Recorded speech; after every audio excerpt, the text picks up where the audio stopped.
Allora, invito sul palco, purtroppo visto che non ci sono i filmati, il regista Francesco Amato.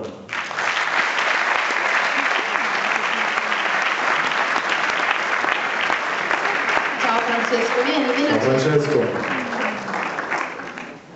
Bene Francesco, allora, il tuo film ha chiuso la serata Rai Cinema.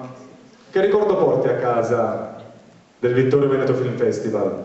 Tu non hai girato come Beniamino, dico, per tutte le case, no? No, tutti i ristoranti. Ah, tutti i ristoranti, sì, perché hai fatto meglio. Mi porto a casa una bellissima sensazione. Sono venuto qua, lo ammetto, per divertirmi e ci sono riuscito, quindi insomma torno a casa molto contento.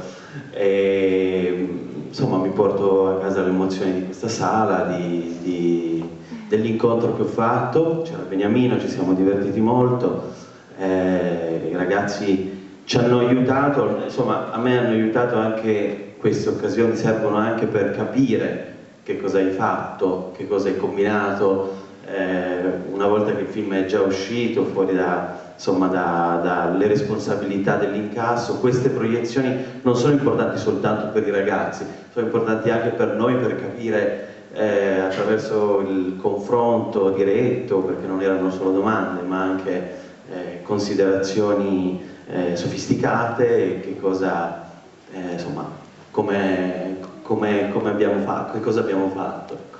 Benissimo, allora siamo pronti per vediamo chi ha vinto? Vediamo? Si arriva sempre la nostra hostess. La nostra hostess ormai, vogliamo fare anche un applauso alla nostra hostess che si chiama Sofia. Ti assisto. Vediamo.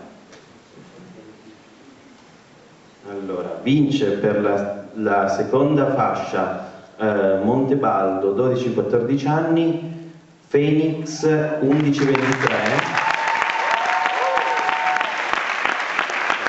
regia di Joel Gian e Sergi Lara. E chiamiamo proprio Sergi Lara sul palco a ritirare il premio. Bene Sergi. Hola Sergi. Vieni qui. Sergi Lara.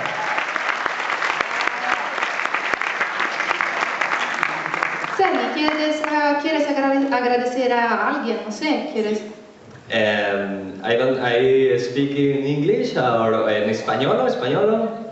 Bueno, pues tengo que agradecer a todos vosotros el gran recibimiento que me habéis dado y desde este momento estoy enamorado de Italia. Ed è vero, noi che abbiamo vissuto con lui questi giorni dobbiamo dire che oggettivamente apprezzato moltissimo. Ok, grazie Sergi. Grazie di nuovo. Grazie anche a te Francesco, grazie ancora.